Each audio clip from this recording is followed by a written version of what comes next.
Welcome back to the deep dive. Our goal here is always to dig into these really complex careers, these legacies, sift through, mountains of information and pull out what you actually need to know. Mhm. And today, we are tackling one of the most, I think it's fair to say, polarizing and prolific figures in modern cinema, Woody Allen. Yeah, it's a huge undertaking. Why? We're talking about, what, an 8-decade career? Yeah. 50 feature films, plays, albums. I mean, it's just constant creation. Right. But it's also defined by these huge artistic shifts and what you can't ignore the massive public focus on his private life. So our aim here is to be really strict, just trace the path of Alan Stewart Königsberg based purely on the facts, the timeline, the official record that we've got in front of us. Exactly. And what strikes you right away looking at the early stuff is how that image we all know, the insecure, intellectual, fretful nebbish, that was something he had to kind of build consciously, almost from day one. Yeah. So let's dig into that. Where did the Woody Allen persona actually come from? Okay, so we start back in the Bronx. He was born Alan Stewart Königsberg, November 30th, 1935. Although there's a little note in the sources, sometimes he'd say December 1st. Apparently his parents might have fudged it a bit because he was born close to midnight. Huh. Okay. He grew up mostly in Brooklyn, though, Midwood neighborhood, Yeah. with his younger sister, Letty Aronson. Mhm. And she becomes important later, produces a lot of his films. Right. And his parents, Nettie and Martin, bookkeeper and jewelry engraver / waiter. Grandparents were Jewish immigrants, Austria, Lithuania. So a pretty typical, New York immigrant background in some ways. Absolutely. But what's interesting, going back to that intellectual persona, it really wasn't built on, academic achievement in the usual sense. No, not at all. He dropped out of NYU failed motion picture production, ironically enough. Right. And City College, too. He always described himself as self-taught, which really kind of sets the tone for his whole career, right? Always a bit of an outsider doing his own thing. Yeah, priding himself on it almost. And that name change, Alan Stewart Königsberg to Woody Allen, that happened back in high school. It was all about music. Ah, the jazz connection already. Yeah, he named himself after Woody Herman, the clarinetist, which, foreshadows just how central music, especially that New Orleans jazz sound, would be for him. But before the performing, before the directing, it was just work, hard graft, writing jokes. Relentless work. Started at 15, selling gags to agents, newspaper columnists. By 1955, he's 19, and he gets into the NBC Writers Development Program, making $25 a week writing for Herb Schreiner. $25. But that didn't last long, did it? His stuff was just too good. Apparently so. Abe Burrows, big-name writer-director, saw his early stuff and just called it dazzling, and he lands right in the middle of this incredible scene, the golden age of TV comedy, writing for Ed Sullivan, The Tonight Show. And look who he's rubbing shoulders with. Mel Brooks, Carl Reiner, Larry Gelbart, Neil Simon. I mean, legends. It's an incredible cohort. Mel Brooks said even back then, as a teenager, Allen was so wise, so smart. He had this tricky little mind. That must have been some education in comedy. No kidding. And the money followed the talent. By the time he's writing for Sid Caesar, he's pulling in $1,500 a week. And the sheer volume is just staggering. Sources estimate that in 1 year, 1962, he wrote something like 20,000 jokes for other comics. 20,000? How is that even possible? Dick Cavett apparently said he'd just see Allen at the typewriter from morning till night, just pounding them out, maybe a quick walk for coffee, then back at it. That kind of discipline. Yeah.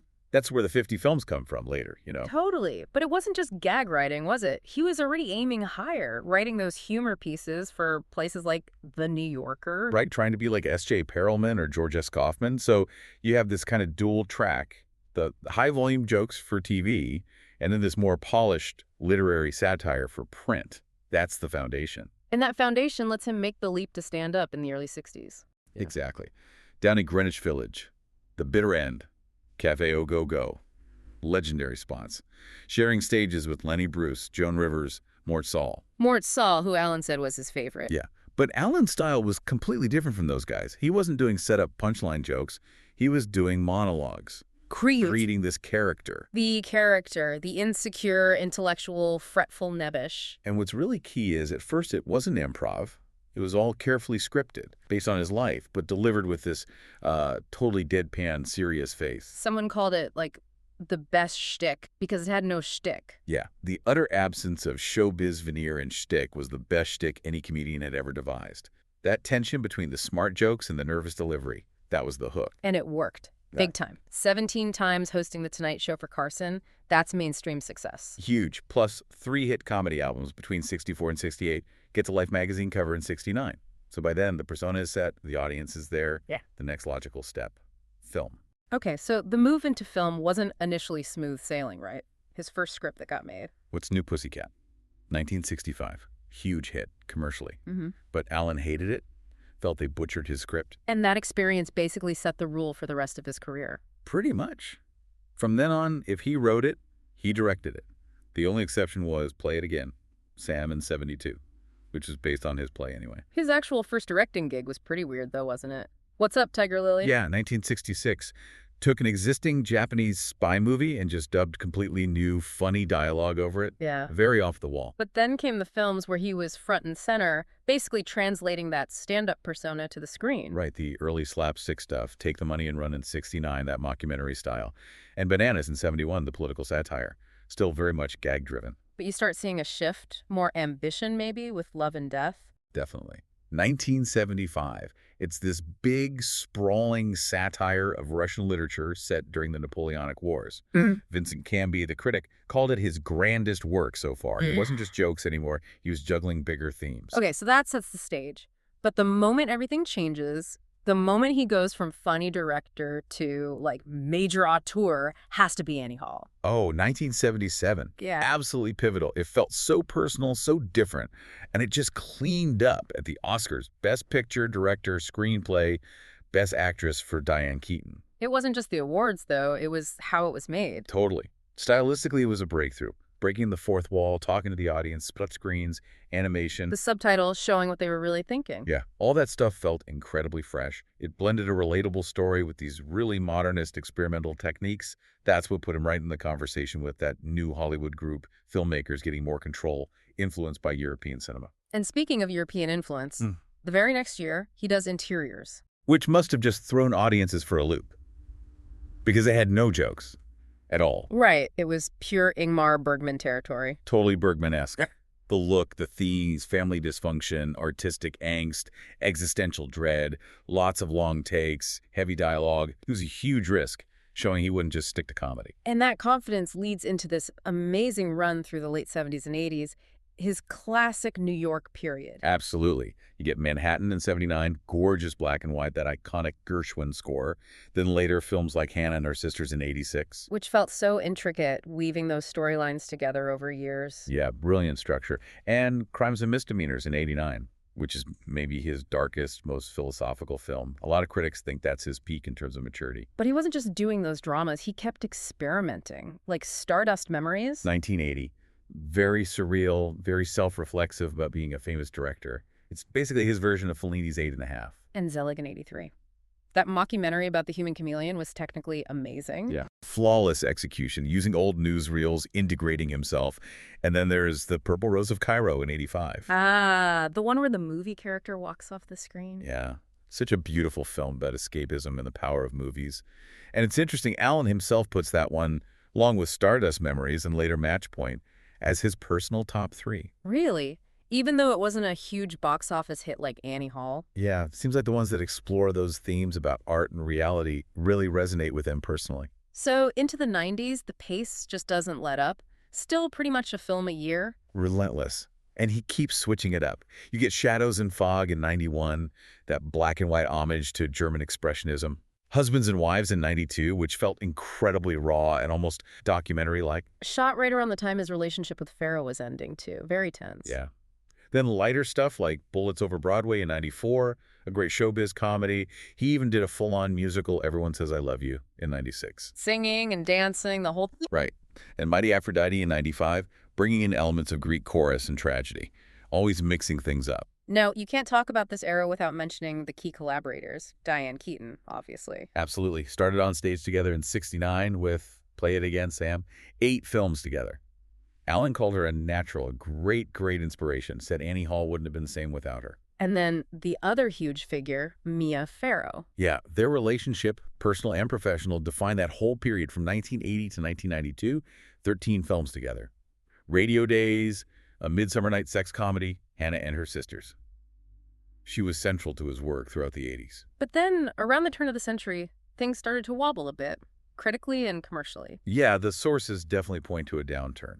Films like Hollywood Ending or Melinda, and Melinda just didn't connect in the same way. Yeah. Box office wasn't great. Reviews were more mixed.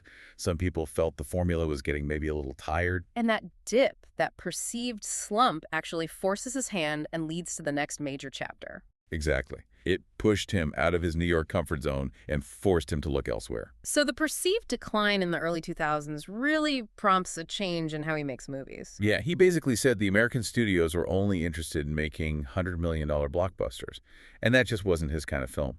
So he had to look overseas for money. Which leads to the London shift. Right. Starts with Match Point in 2005, and this was a real gamble. Shot in London, totally different vibe. It's this dark, twisty thriller about class and morality. Very Hitchcockian. Nothing like the neurotic comedies people expected. Not at all. And it completely paid off. It was his biggest hit in almost 20 years, made over $60 million internationally. And crucially, Allen himself called it his best film ever. Wow. So that freedom, maybe being away from New York, it really clicked for him. Seemed to rejuvenate him. And it opened the door to this whole European phase. Basically, using local funding, often tied to tourism, to shoot in these amazing cities. Like Vicky Cristina Barcelona. Yeah, shot in Spain in 2008. Another big hit, won the Golden Globe for Best Musical or Comedy. Just beautiful scenery, great cast. It worked. But the absolute peak of this European run has to be Midnight in Paris. Oh, 2011. Huge. He talked about wanting to capture Paris emotionally, not just geographically, and audiences loved it.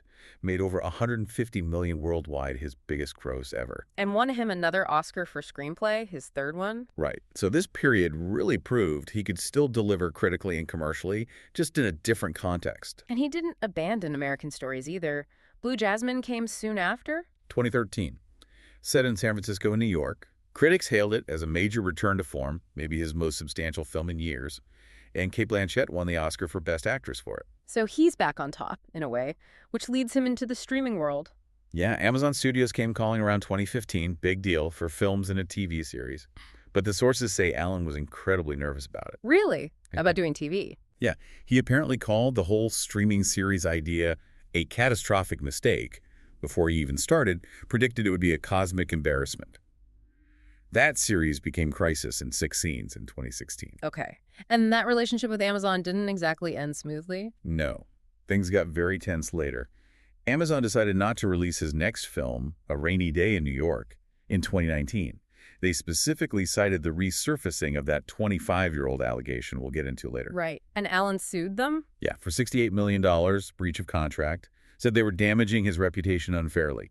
It was eventually settled or dismissed. The details aren't totally clear. But the film did eventually get released elsewhere. Despite all that turbulence, he just keeps working. It's kind of amazing. 2023, he releases film number 50, Coup de Chance, his first movie entirely in French. And the reviews were pretty good for that one, weren't they? Yeah, quite positive. Some critics called it his best since Blue Jasmine, even Match Point. So even when he hinted at maybe retiring in 2022. His publicist quickly walked that back, said nope, no plans to retire. But you do see the struggle now. The sources talk about challenges finding funding, especially in the U.S. Plans for a film in Italy fell through. Now he's apparently planning his next one, untitled for 2025, to be shot in Barcelona. So the drive is still there, that one film a year habit, but the logistics are getting tougher. Seems that way. It's a constant search for financing now. It's easy to just focus on the 50 films, but that's not the whole picture, is it? His work in theater, for instance, started really early and was pretty successful. Oh, yeah, right alongside the stand-up and early film work. His first Broadway play, Don't Drink the Water, back in '66, ran for almost 600 performances. That's a solid hit. And then Play It Again, Sam, in '69, with him and Diane Keaton starring. That also did really well. Over 450 performances. Got Keaton a Tony nomination. So the stage was definitely a place where he honed that voice, those characters, before they fully translated to film. He kept writing for the stage later, too, right? More serious stuff sometimes. Yeah, things like The Floating Light Bulb in 1981. Didn't run as long, but still got a couple of Tony nominations. And then later, he did collections of one-act plays like Central Park West, or that evening called Writer's Block Off-Broadway in 2003, which had Old Saybrook and Riverside Drive. That sold out instantly. And he even directed plays he didn't write. And opera. Yeah, dipped his toe into directing opera in 2008. Puccini's Gianni Schicchi for the LA Opera. He joked about having no idea what he was doing, that typical self-deprecation. It just shows the breadth, though. Yeah. He wasn't just a filmmaker. Not at all. And then there's the stage adaptation of his own movie, Bullets Over Broadway. That got him a Tony nomination for Best Book of a Musical in 2014. Okay, let's talk about the music, the jazz. The whole reason for the name Woody. This is clearly not just a side hobby. It's deep. He's a passionate clarinet player, focuses specifically on that early New Orleans style, honoring guys like Louis Armstrong, Sidney Bechet. And he actually performs regularly. For decades. Every Monday night, pretty much without fail, he'd be playing with his New Orleans jazz band at the Carlyle Hotel in Manhattan. It's kind of the ultimate Woody Allen thing, right? This world-famous filmmaker having this regular, low-key, weekly gig playing very traditional jazz. That commitment is amazing. And wasn't there a documentary about his band? Yeah, Wild Man Blues from 1997. It followed them on a European tour in '96. Reviews were mixed on his technical skill, maybe, but people noted his obvious love and respect for the music. It really felt authentic. And you hear that love in his film soundtracks all the time. That jazz score is almost another character in his New York films. Absolutely. It's woven into the fabric of his work. And one more area is advocacy, particularly around film itself. Right. He was actually co-founder of the Film Foundation back in 1990 with Scorsese, Spielberg, Coppola, dedicated to preserving and restoring old movies. That's significant. And he spoke out publicly, too. He did. Famously testified before Congress in 1987, alongside Ginger Rogers, fighting against the colorization of black and white films without the director's consent. Wow. What did he say? Called it mutilation of art for a few extra dollars. Really passionate defense of artistic integrity. Which makes sense, coming from someone who chose to shoot masterpieces like Manhattan in black and white. Okay, so we've covered the output, the shifts, the other creative work. Let's talk about the recognition. The awards are just staggering. They really are, especially for writing. He holds the all-time record for Academy Award nominations for Best Original Screenplay, 16 nominations. 16! That's insane consistency, and he won 3 of those. 3 wins, yeah. For Annie Hall, Hannah and Her Sisters, and Midnight in Paris. That record alone tells you something about his stature as a writer. Quentin Tarantino called him one of the greatest screenwriters of all time. And a lot of people would agree. Beyond the screenplay nods, he's got 4 Oscars total, 10 BAFTAs, 2 Golden Globes, even a Grammy. Plus all the lifetime achievement stuff. All right, the Honorary Golden Lion in Venice, the BAFTA Fellowship, Honorary Palme d'Or at Cannes, the Golden Globe Cecil B. DeMille Award, and Annie Hall and Manhattan are in the National Film Registry. Culturally significant. It's kind of funny, though, for someone with so many awards, he famously hates award shows. Hates them. Never shows up. The only time he ever went to the Oscars was in 2002. Not even to pick up an award, right? No, it was right after 9/11. He came out to introduce a tribute montage to New York City in film. Got this huge, really emotional standing ovation. But that was it. One appearance. So who influenced him? We mentioned Bergman, obviously. Bergman's huge for him, especially for the serious dramas. Ernst Lubitsch for sophisticated comedy. But also comedians. He always cited Bob Hope and Groucho Marx. That mix again, highbrow and lowbrow. And his own influence is just undeniable, right? Especially on comedy and independent film. Massive. You look at modern stand-ups like Louis C.K., Larry David, Chris Rock, John Mulaney. They all owe something to his persona or style. And filmmakers. Tarantino, Wes Anderson, Greta Gerwig, Noah Baumbach, even Martin Scorsese. Scorsese. Their style seems so different. Scorsese actually says something interesting about that. He said Allen's version of New York felt like another planet to him. Totally different from his own experience, but he loved it. Allen basically created a specific cinematic New York that everyone else now reacts to or plays off of. Okay, and what about his own favorites? We mentioned the 3 he considers his best. Stardust Memories, The Purple Rose of Cairo, and Match Point. Interesting choices, not necessarily the biggest hits. And his favorite films by other people. That Sight and Sound poll list. Yeah, heavily European art house. Fellini's 8.5, Bergman's Seventh Seal, Truffaut's 400 Blows, Bicycle Thieves.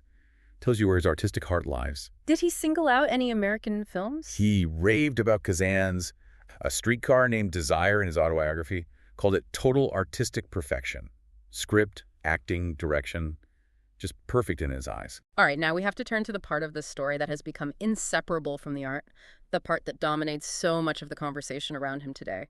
And just to reiterate, our job here is just to lay out the timeline, the relationships, the official findings as reported in our sources with complete impartiality. Exactly.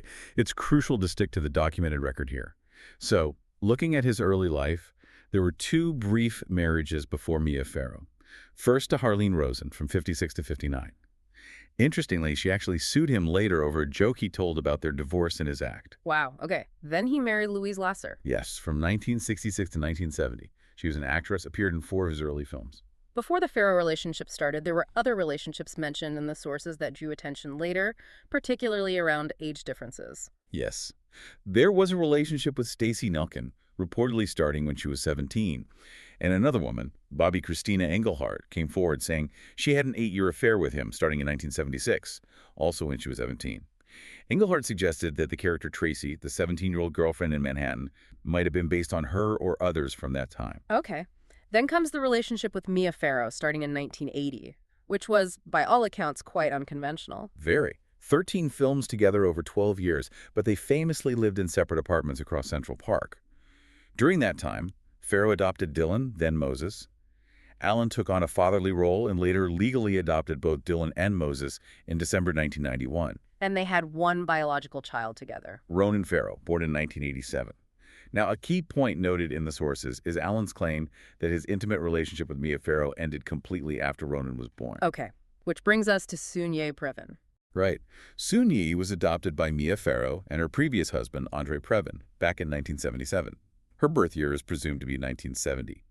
Alan and Soon-Yi started being seen together publicly, like at Knicks games, around 1990. The romantic relationship began around 1991. At which point Soon-Yi was 21. Correct.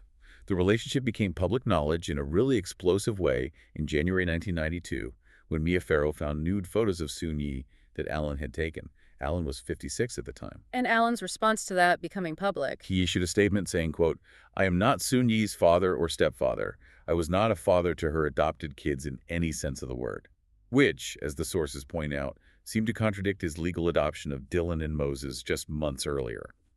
Alan and Soon-Yi later married in Venice in 1997 and have adopted 2 children together. This rupture, this public falling out, leads directly into the most serious and lasting controversy. The sexual abuse allegation.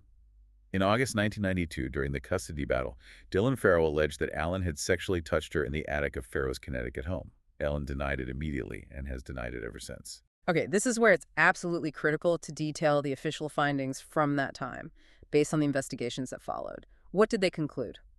There were 4 main official findings reported in the sources, spanning 1993. First, the Child Sexual Abuse Clinic at Yale New Haven Hospital conducted a 6-month investigation. Their conclusion, released March 1993, was that Dylan had not been sexually abused. Okay, that's the Yale Clinic finding. What else? Second, in June 1993, Judge Elliot Wilk ruled on the custody case. He denied Alan custody. However, the judge explicitly stated that while he found Alan's behavior towards Dylan grossly inappropriate, he did not find that sexual abuse occurred. So inappropriate conduct cited, but the abuse allegation itself was rejected by the judge. Third, the state prosecutor handling the potential criminal case announced in September 1993 that they would not press charges.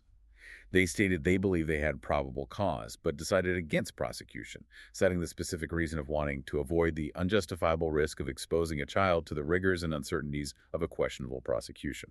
So, probable cause cited, but no charges filed due to concerns about the impact on Dylan.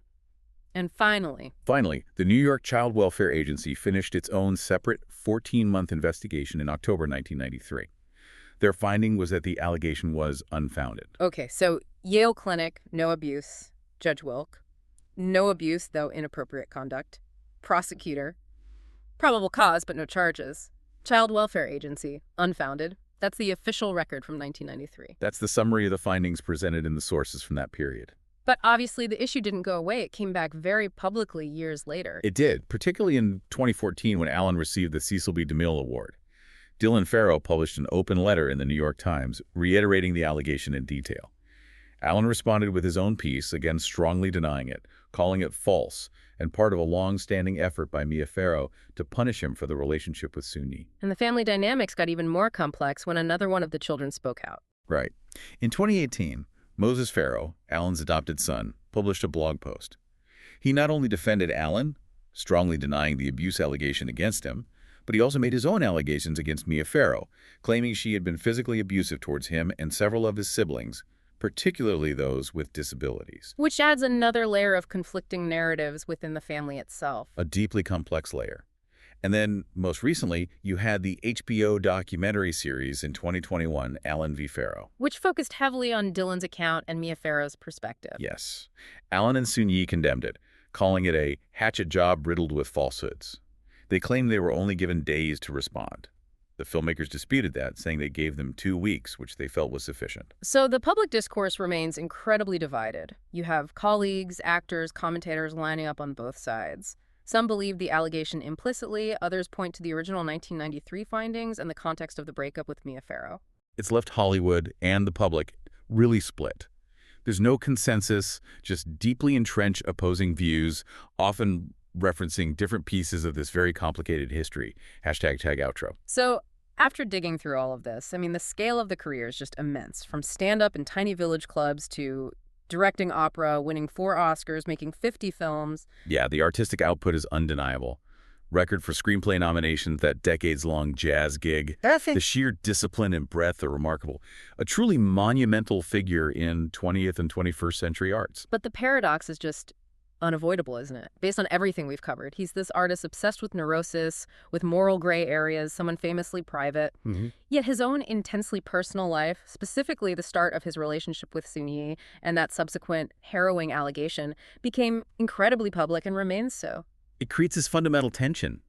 The sources show us this artist reaching the absolute peak of his profession, while simultaneously his personal life generates controversies that challenge many people's ability or willingness to separate the art from the artist. Right. And seeing him now reportedly struggling to get funding for his next film, trying to set it up in Barcelona, it kind of crystallizes the whole thing. It leaves you, the listener, with this question, I think. Yeah. In today's world where we demand so much transparency, where the artist and their perceived morality are so closely linked, can someone whose work constantly dives into human flaws and complexities, can that artist ever really escape the public's demand for simple answers, for clear moral judgments about their own life? It's the question that hangs over this entire legacy, isn't it? Yeah. That tension between the art, the artist, and the audience's expectations in the information age. It's something that likely won't be resolved anytime soon.